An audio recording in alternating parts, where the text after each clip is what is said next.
Hello everyone, welcome to our channel. This is Srishti Agarwal. तो एक बार आपका फिर से स्वागत है हमारे चैनल पर, आपके अपने चैनल पर। तो स्टार्ट करेंगे यहाँ पर आगे की वर्कशीट। कक्षा 8 की हम वर्कशीट देख रहे थे, सब्जेक्ट इंग्लिश की, जिसमें हमने वर्कशीट 81 तक देख लिया था। अब कंटिन्यू देखेंगे वर्कशीट 82 से। तो स्टार्ट करेंगे फर्स्ट क्वेश्चन यहाँ पर वर्कशीट 82 का। Discuss the below mention questions with your peers and teacher in the class. Write answer in provide space. What do you see around when you come to school? जब आप school आते हैं तो आप क्या देखते हैं अपने आसपास? Trees, man, woman, children, peon, dog etcetera. What do you see around when you go to farm? आप जब खेत पर जाते हैं तो आपको क्या दिखाई देता है? Grass, trees, balls, holes, etc. What do you see when you to go to around city or market? Different type of shops, shopkeepers, various items, like that. Okay. What do you see when you go to around a fair? Different food stalls, different swings. लिख सकते हो यहाँ पर different items, different persons, different slides, है ना? तो इस तरह से आप लिख सकते हैं। तो आपके अकॉर्डिंग आपने क्या देखा मेले में अपने आसपास, तो वो आप लिख सकते हैं। ठीक है, तो ये डन होता है वर्कशीट 82। अब देखेंगे वर्कशीट 83। तो यहाँ क्वेश्चन है, when Ritesh was crossing the road he saw a snake. जब रितेश क्रॉस कर रहा था ना रोड को, तो उसने देखा एक सांप को। They were playing cricket at that time. वो खेल रहे थे क्रिकेट उस time. The underline verbs are the in the past continuous tense. Past continuous tense को यहाँ पर अंडरलाइन करना है। Was crossing, verb playing. तो यहाँ पर वॉज वर्ब का यूज होता है और आईएनजी लग जाता है वर्ब के साथ में पास्ट कंटिन्यूस में। दे है बहुवचन है, प्लूरल है तो वर का यूज हुआ है। रितेश एक वचन है, सिंगुलर है तो वॉज का यूज हुआ है। ठीक है, तो स्ट्रक्चर होता है subject plus was verb plus verb की form, then I N G plus other words. Fill in the blanks with correct form of verb given in bracket. आपको यहाँ पर इसी तरह से फॉर्म फिलअप करना है वर्ब का। When the teacher entered the class, जब टीचर ने एंटर किया क्लास में, the students were making a noise. Students हैं तो वर आ जाएगा, वर मेकिंग। ठीक है, मेक के आके आईएनजी लगा देंगे आप। यहाँ पर इंपॉर्टेंट ये है कि ए को हटा करके आईएनजी लगाना है। Okay. While the farmer was plogging his field it started raining. Plugging यानी जब फार्मर जो किसान है वो जब किसान जोत रहा था ना खेत को, तो क्या हो गई? बारिश स्टार्ट हो गई।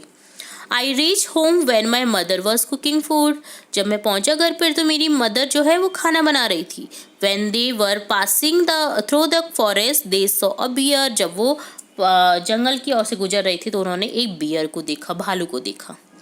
सेकेंड क्वेश्चन है, complete the table framing sentence as shown. Affirmative, negative, interrogative. तो आपको फॉर्म करना है सेंटेंसेस को। Pinku was playing cricket, Pinku was not playing cricket. Negative में हो गया वॉज नॉट लग गया वॉज के बाद में। और इंट्रोगेटिव में क्वेश्चन होता है तो यहाँ पर वॉज को पहले लिख देंगे, was Pinku playing cricket question mark. You were singing a song, यहाँ हो जाएगा you were not singing a song. Were you singing a song? I was writing an essay, I was writing an essay, तो यहाँ हो जाएगा I was not writing an essay, was I writing an essay question mark. He was coming here, वो यहाँ आ रहा था। He was not coming here, वो यहाँ नहीं आ रहा था। वॉज ही कमिंग हियर, क्या वो आ रहा था? तो यहाँ पर इस तरह से आपको ये तीनों तरह के सेंटेंस बनाने थे। तो ये डन होता है वर्कशीट 83। बहुत ही इंपॉर्टेंट वर्कशीट थी। नेक्स्ट है वर्कशीट 84, जिसमें क्वेश्चन है, given below short poem about trees. Trees से रिलेटेड यहाँ पर शॉर्ट पोइम दे रखी है। Read it aloud with your class and then answer the following question. आपको क्लास में इसे रीड करना है और आंसर करना है, इससे रिलेट कुछ क्वेश्चन पूछे जाएंगे उनके। Trees are for birds, trees are for children, trees are to swings on, trees are for the wind to blow through, trees are to hide behind in hide and seek, trees are have tea parties under, trees are for kites to get caught in, trees are to make cool shade in summer, trees are to make no shade in winter. There are 4 apples to grow on and pears. Trees are to chop down and call timber. ठीक है। तो यहाँ पर trees की महत्वता को बताया गया है कि हम उसमें सब कुछ कर सकते हैं, हम झूल सकते हैं, हम टी पार्टी कर सकते हैं, हम हाइड एंड सीक खेल सकते हैं, हम झूला झूल सकते हैं, बर्ड्स को बैठने के काम आता है, बच्चों के लिए होता है, शेड देता है, छाया देता है हमें गर्मियों में, उसके ऊपर फ्रूट्स उगते हैं जिसे हम खाते हैं, ठीक है। तो ये बहुत ही यूज़फुल थिंग के बारे में बताया गया है, ट्री के बारे में। The poem talks about usefulness of trees in our life, हमारी लाइफ में किस तरह से यूज़फुल है ट्री का, वो बताया गया है इस पोइम में।